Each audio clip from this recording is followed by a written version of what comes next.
fight, Jason Bourne or James Bond? The question is, who would win in a fight, Jason Bourne or James Bond? Well, that's a very interesting question, because you're absolutely right. In terms of the modern market, Jason Bourne was explicitly created as a competitor to James Bond.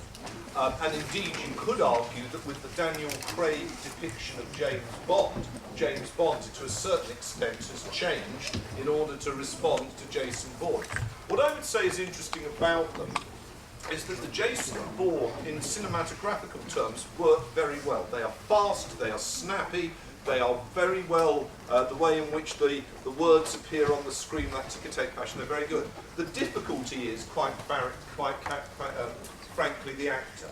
You would find it difficult to think of him ever having an intelligent idea in his life. And the character is essentially an adventure hero who just fights. Whereas the thing about the James Bond, however implausibly, is the idea is that the James Bond is an intelligent character. And actually, very briefly, sorry, if anybody would like to leave now, and then we'll keep the questions. Then we'll have more questions, sorry, because rather than disturb you. So those who want to go. I'll wait a minute, and then we'll resume questions, all right? That will make it easier for everybody else. Is that all right?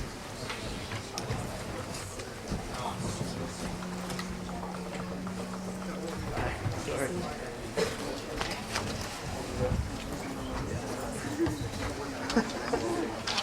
Scratching the whip.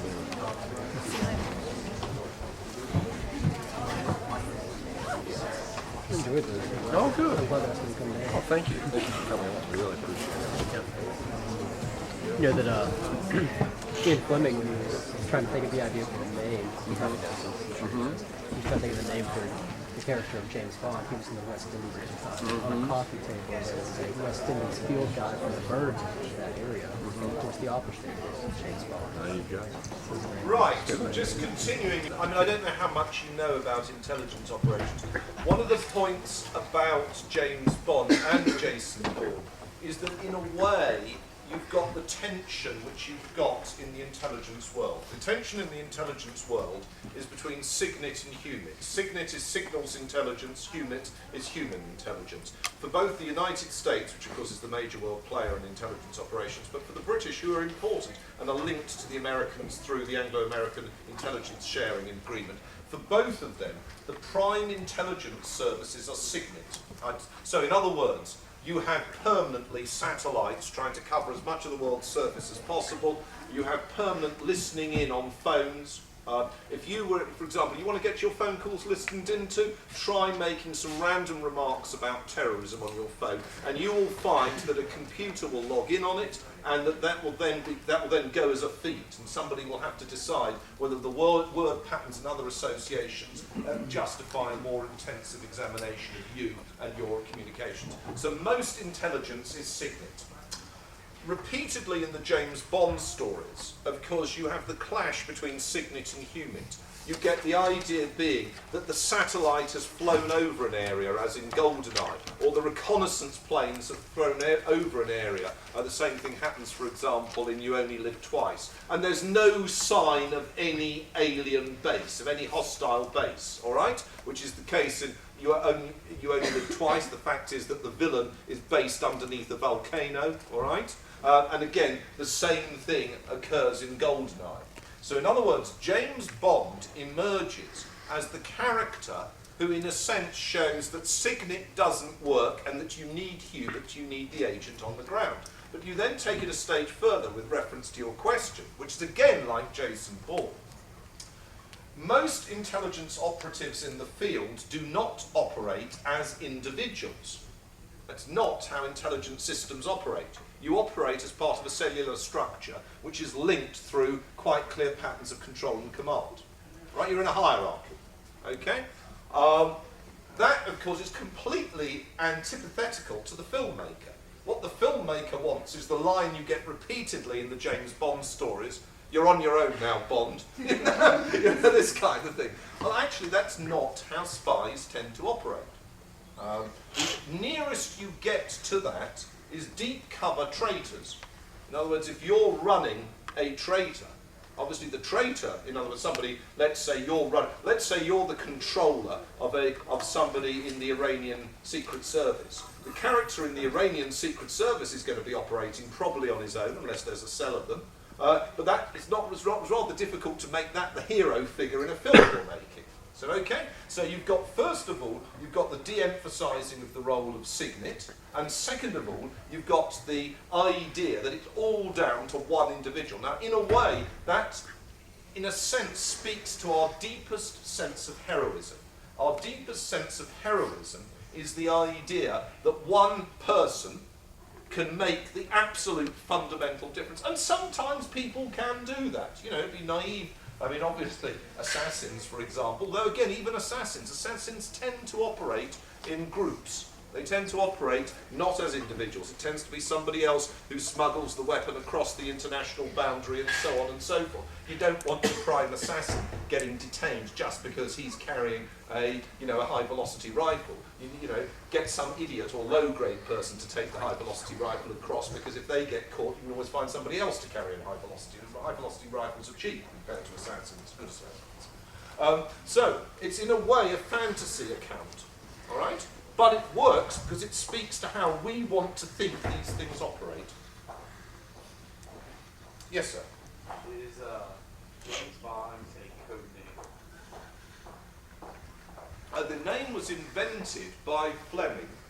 He invented his secret agent, and then, and it's an amalgam of probably, well, in fact we know it is, it's an amalgam of secret agents that he ran and came across during the war. He was writing it in Goldeneye, his house in Jamaica, and not sure what name to give him. He looked up and looked at one of the books on his shelf, and the book on the shelf was The Birds of the West Indies by the ornithologist James Bond. Right? Just as Ernst Stavros Blofeld is a joke, Fleming was at school with somebody called Blofeld.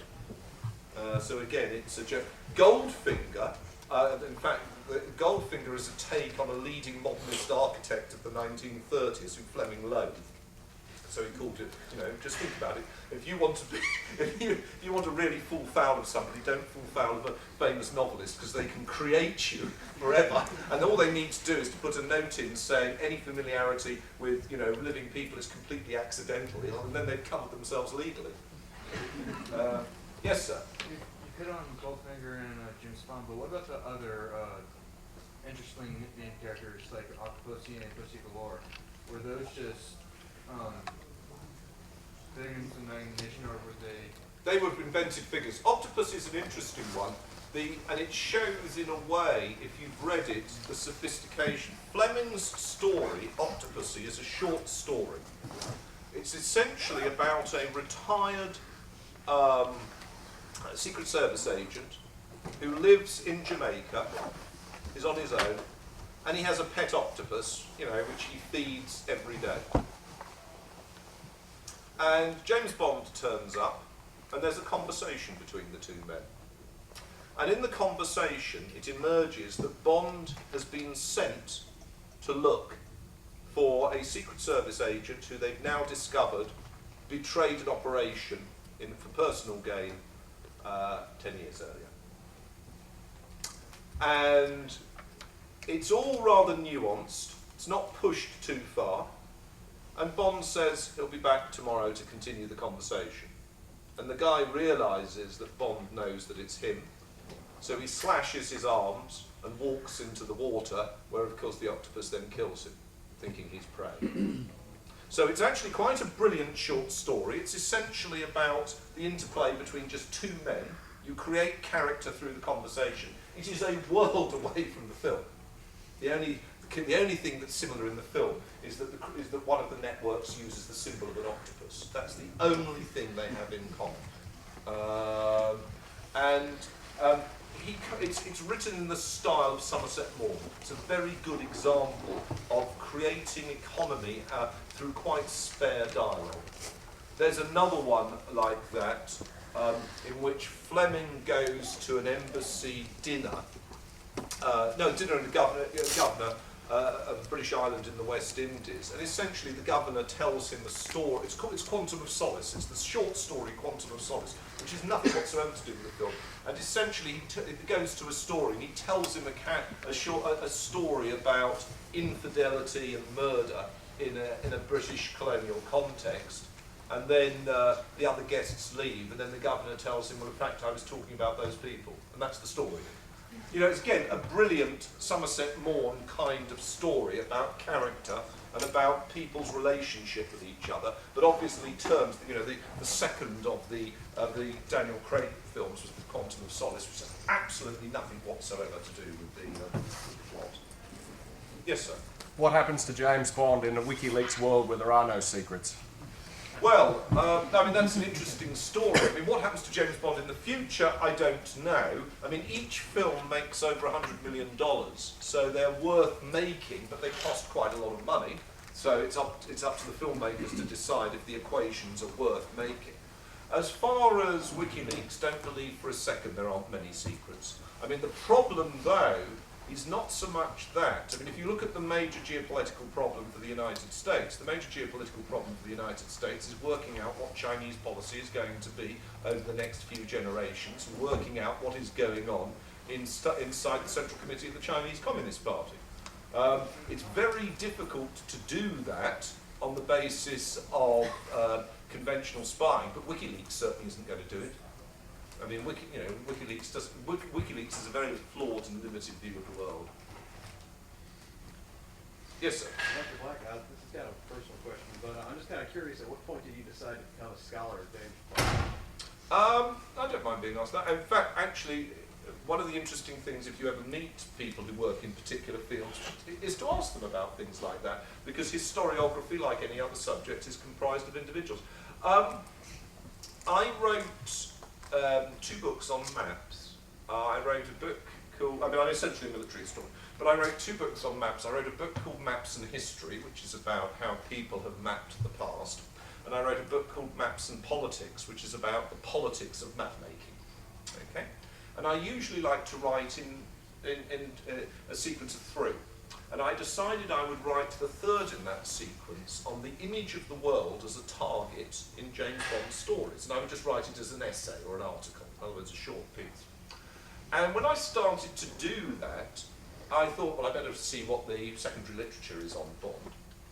And I read it, and I thought, this is not very good. There is a certain amount of secondary literature on the cinematographic, essentially on the, these are the weapons, these are the actors, that kind of thing.